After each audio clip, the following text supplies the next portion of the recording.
Isa sa pinakatatakutan na training ng mga local police ay tinatawag nating bisok. Ha? Bakit bisok, sir? Anong meron dito sa bisok?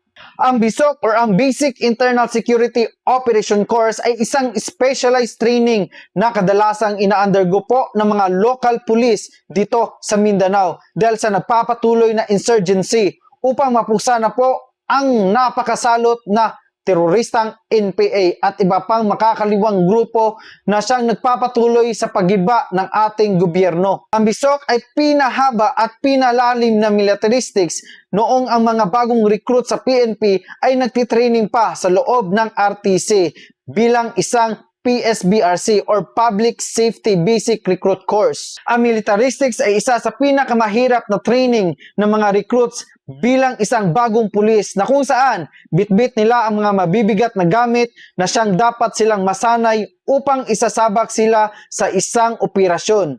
Ang mga AI or Assistant Instructor ng BISOC ay may mga nakakabighaning natatapos na training tulad ng SAF Commando, Scout Ranger, SAF Sniper, SWAT, EOD, at iba pa. Dito sa BISOC, pag-umpisa pa lamang ng training ay dapat may bitbit na itong rucksack. Ang rucksack ay siyang paraan po upang masanay ang mga trainee sa bigat na dinadala nilang mga gamit sa isang operasyon para sa kabukiran. Ang estilo po ng training na ito ay hindi dapat nasa building ang mga trainee, kundi nasa ilalim po sila ng kabukiran. Maagang gumigising ang mga trainee at nasa ilalim ng gabi naman sila matatapos. Sa training na ito, dito po matutunan ng mga trainee kung paano po makipag-away sa mga teroristang grupo. Dito rin matututunan ng mga trainee kung paano po magbasa ng kumpas, ng mapa at gamit lamang ang buwan at bituin na tinatawag nating constellation or talampad upang makarating sa isang target ng operasyon sa kabukiran. Ang mga trainee ay bibigyan ng mga target sa kahit saang sulok ng kabukiran tulad ng isang bundok hanggang sa isang bundok na pagitan upang mahubog po ang kanilang mga sarili sa pag-analitika sa hugis ng bundok o kabukiran at estilo kung paano sila makasurvive sa isang operasyon. Dito rin mararanasan ng mga trainee ang diskarte sa pagluluto na walang eksaktong mga gamit.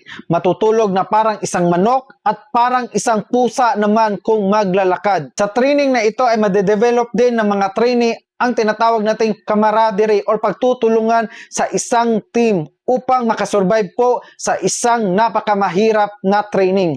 Dito rin mararanasan ng mga trainee ang grabing kulitan para po maunawaan ng husto ng mga trainee ang paparating nilang mga assignment tulad ng RMFB or Regional Mobile Force Battalion or PMFC or Provincial Mobile Force Company. Sa training na ito ay matutunan din po ng mga trainee kung paano po aasimbulin ang mga nasisirang mga baril at paano aalagaan ang kanilang asawa na issued firearm. At matutunan din nila kung paano po gagamitin ang kanilang issued firearm kung paano matatamaan ang isang target na hanggang 500 to 600 metrong layo. At matutunan din po ng mga trainee kung paano po matatamaan ang 5 pisong barya sa 50 metrong layo. Sana po sa video na ito ay meron kayong natutunan. Yun lamang po sa ngayon and God bless po sa ating lahat.